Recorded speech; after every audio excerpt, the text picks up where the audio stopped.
কাকা আসসালামু আলাইকুম, কেমন আছেন? ভালোই আছি। কই থেকে আসলেন এখন? এই হাঁপাই গেছেন একদম গরমে। হাঁপাই গেছি, কাজে গেছিলাম বাবা। কাজে? কিসে? আপনার খেতে? না, মানুষের কাজে গেছিলাম। মানুষের কাজে?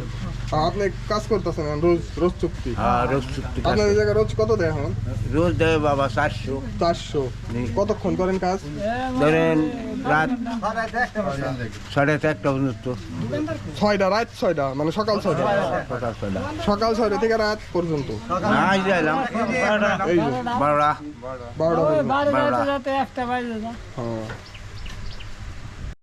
এই কাকা আপনার বয়স কত হইব তাও মোটামুটি?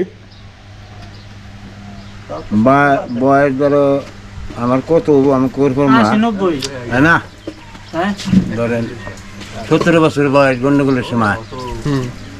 গন্ডগোলের সময়? হ্যাঁ, মুক্তিযুদ্ধের 71 সময়? গন্ডল, 71 গন্ডল।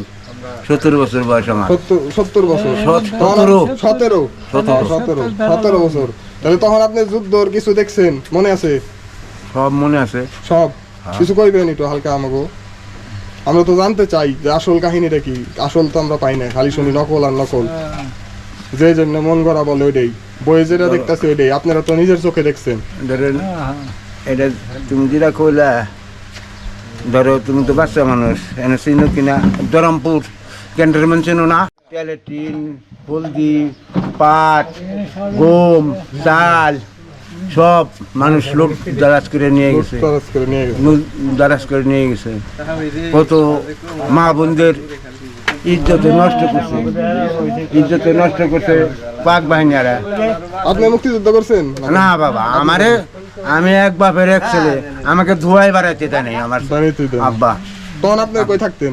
আমি থাকতাম হলো এই যে কইলাম না ধরমপুর ক্যান্টনমেন্ট, ওর দক্ষিণে আমাদের থানার নাম আসলে বাগাতিপাড়া থানা,